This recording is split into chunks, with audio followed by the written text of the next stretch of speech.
Good morning, Internet friendos, and welcome to another episode of Life According to Joel. Today's episode is entitled The Power of Positive Thinking, and you're wondering why did I start with that reel?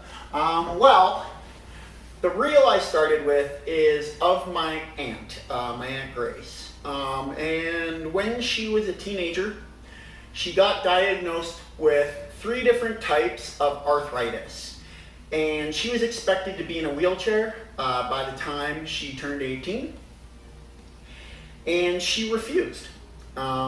She told herself she wouldn't be in a wheelchair. And she pushed herself.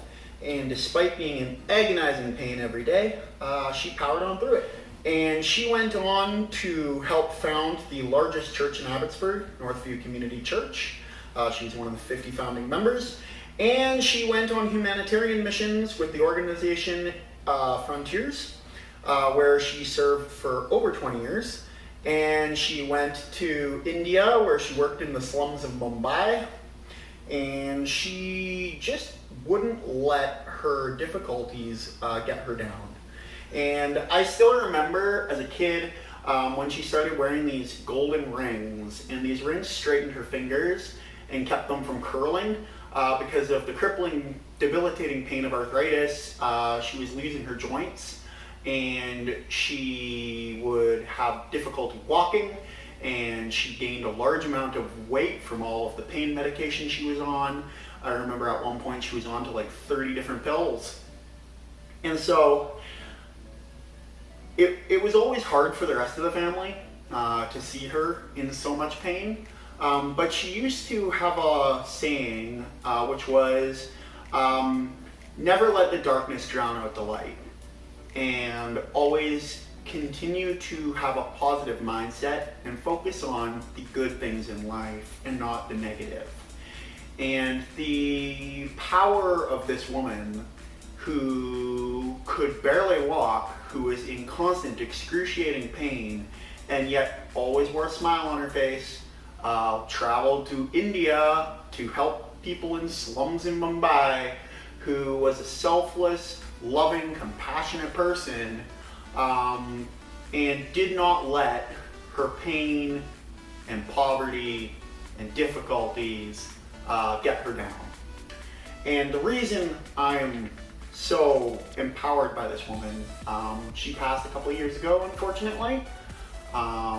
She passed from pneumonia, and they believe her medication probably factored into that because her meds were not really good for her body.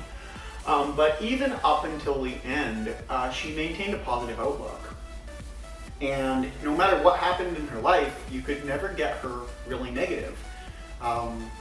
Like her car, she lost her car because she was having difficulty seeing, and then she was like, oh, but now I get to spend more time with the people in my local community, and I get to do this, and I get to do that. And at her funeral, there were people outside the funeral. Like, we filled the whole funeral home, and it was like somebody from the corner store down the street had come to the funeral. Like, tons of people knew who she was, and they came to the funeral because she was such a vibrant, loving, compassionate person. And I always thought of my aunt and being like, you know what, I want to be like that. I want to be a loving, compassionate, kind person, and I want to not let poverty and not let pain and not let failure get me down. And so I think right now, and I've talked about it a bit in other videos that I've released since the COVID crisis began, but just how it's important to not focus on the negative. And to be honest, we live in Canada. Some of you live in the United States. If you're watching this, there's a good chance that you are a friend of mine or a former friend of mine. And if you're Canadian, you're getting $2,000 a month to sit on your butt, watch cable, and if you do get sick, you have full universal health care and free testing. And it's amazing. And I see a lot of people online who are like really bummed out, and I get it. I totally get it.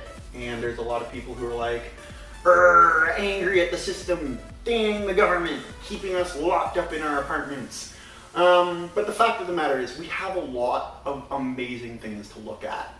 We have time to spend talking with loved ones online, friends.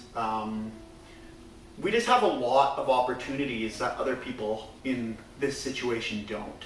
And when we stop and we think about all the positives, and we stop thinking about, oh, I can't go to work today, oh, I can't hang out with my friends at the bar today, oh, I can't go to the movie theater, I can't go to the park. Well, we can go to the park, and I'm going to the park with some people on Monday to social distance hang out. But the fact of the matter is, there's still so much to be thankful for, and there's still so much positive things to focus on.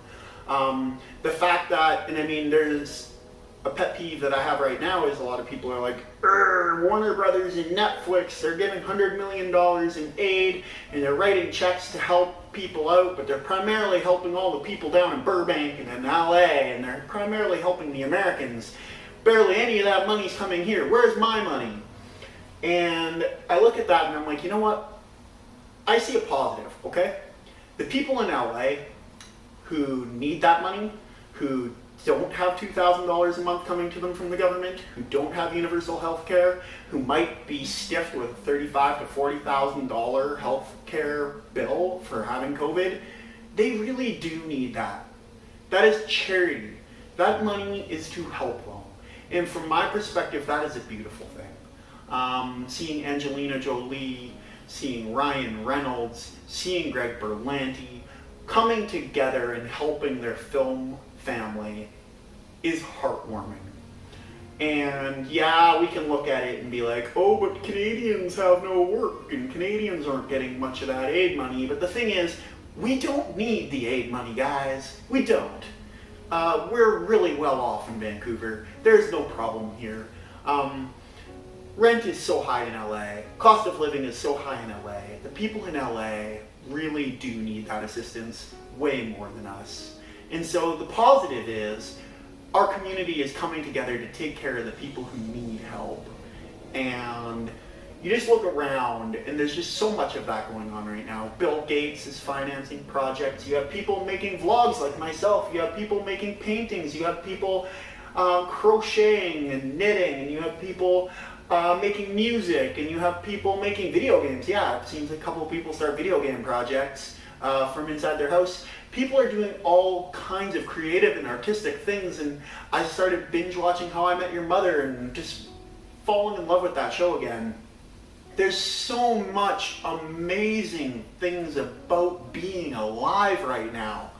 We are seeing people coming together. We're seeing the sky clearing up. We're seeing animals retaking beaches. We're seeing nature coming back. There's just so much to be thankful for and to love about our lives right now. And don't let the darkness in, guys. Just drown it out with light, because at the end of the day, we're all going to go back to work in the next year or so, God willing, or film God's willing, or whatever deity you believe in willing, or whatever deity you don't believe in, nature or whatever willing. We'll all be at work next year. And you know what? Yeah, not having work and sitting here going, oh, what is the purpose of my life? Might suck. I know the purpose of my life, so it doesn't suck for me, but it might suck for you. But you know what? Positive, you can find out the purpose for your life right now. So you know what? In conclusion, be like my aunt. This is a difficult time right now, but you are not fighting to keep your legs. You're not in constant excruciating pain.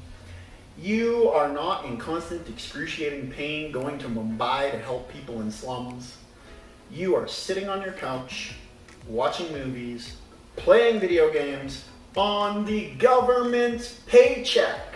And if you're in LA and things are a lot worse off and you only got that $1,200 check, and well, you know what? There's a lot of help coming from Warner Brothers and Netflix and from Greg Berlanti, and maybe it doesn't reach you, maybe it does, but there's a lot of people in our communities that are coming together and loving.